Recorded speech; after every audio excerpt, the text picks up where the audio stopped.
Hey, what's up, y'all? Evan from Flyletter here, showing you how our multi-agent newsletter pipeline crafts high-quality on-brand newsletter drafts better than anywhere else. Let's get started. So now you're here in the newsletter studio, and the newsletter is being written for you based off of a multi-agent pipeline. The first thing that happens is the strategy agent takes your input and comes up with a newsletter content strategy, then passes that information down to a research agent, which will do research based on the strategy and the topic you've provided.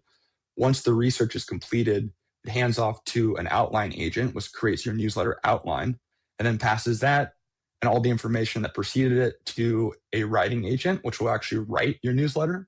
Once the newsletter is written, we have an editing agent. I call it the polish agent that will then take that newsletter draft and take it through a round of edits to give it that polish to make it high value, on topic, and on brand. Once that editing is done and that newsletter draft is quote unquote final, we have an image agent that will then create the featured image for your newsletter based on the entire newsletter content. So you really have an entire content team in a box as you're creating your newsletter. Now, one thing that's pretty cool is you can actually leave this newsletter studio while it's being created. So you're not locked in here. You can come back here to the dashboard. You see it's generating your newsletter. Come here to newsletters. You see it's generating, but you can do anything else in the app while you wait. And of course, if you come back, it will still be moving forward in the normal pipeline. So you see here it's writing the draft. Now the draft is done and the editing agent is providing that polish to make sure that it is publish ready. And finally, the image is being created based on that polished draft. Okay, and the newsletter is complete. Let's take a look.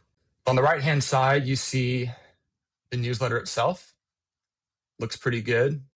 Now, if you want to edit anything, you can do so manually, literally by clicking into the TipTap editor and adding content. However, what you can also do is chat with our refine agent. So here we see that there are 4 best practices, and why don't we make it 5 best practices?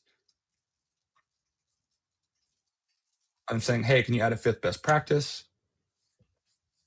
And boom, immediately taking your input and then creating the edit on the right-hand side. Okay, great. Added section 5. Let's check it out.